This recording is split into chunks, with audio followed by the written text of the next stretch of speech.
How is the evolution of storytelling in India, Indian cinema, being influenced by advancements in technologies like VFX, particularly like you mentioned, against the backdrop of India's rich history in fantasy and folk tales, and the current surge in technological innovation within the nation?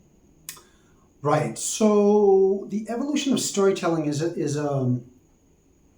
interesting because I'm not sure the evolution of the kinds of entertainment, sure, but storytelling itself is a kind of a different question. The short answer to your question is visual effects makes spectacle easier to make, and therefore Indian cinema, Indian entertainment tends to be more ambitious and more epic and more realistically so. But it's a funny thing because you go back to Sagar's Ramayana or Chopra's Mahabharata, the visual effects were pretty basic. Um, but the storytelling of the Ramayana, the Mahabharata for Indian television at the time was, legendary. It was a seminal, and I think it's an interesting thing. You want Indian cinema to develop all the tools and technicalities and capabilities of the West. That is to say, the visual effects industry, the ability to do, high action stunts, those kind of things. You want that, right?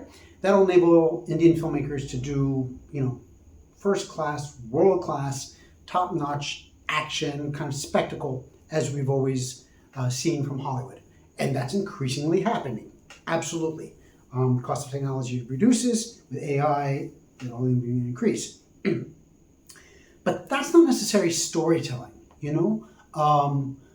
Sholay was not a better movie or a worse movie because of visual effects. So it's a strange space where we do acknowledge that spectacle movies is a thing, and that's fine.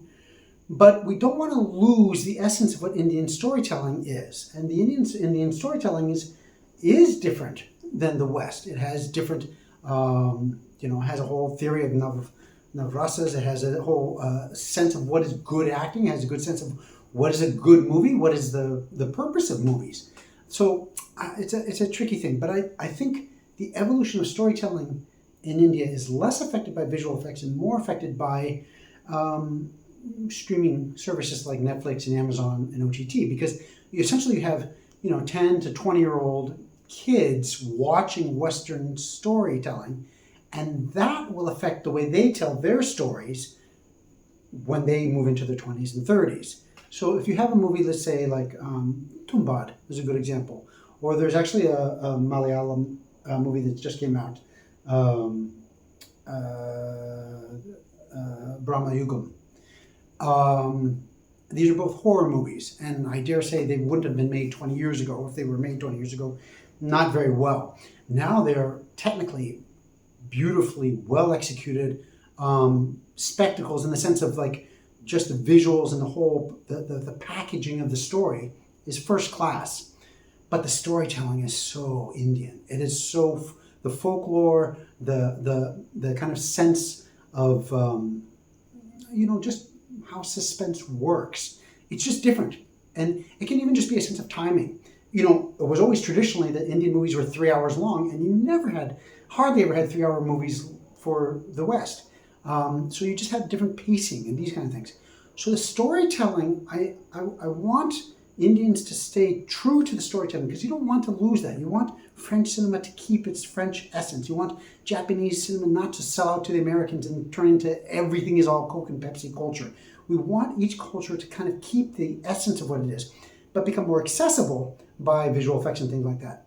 But I do see this other space where the storytelling of Indian filmmakers is changing because they're more conversant with Western storytelling, and that's a good thing actually. The cross-pollination of ideas back and forth. And I'm sure right now there is somebody in Hollywood who watched Triple R and is writing a script right now for the Indian market. And they never would have written that movie before. That screenplay never would have even occurred to them. But because the Indian movie came to them, you have that cross-pollination back and forth. So the evolution of storytelling is different than the technology of storytelling. economics, spectacle will increasingly be a player in Indian entertainment. But the storytelling, in terms of good storytelling, I think will benefit much more by the migration of people and stories.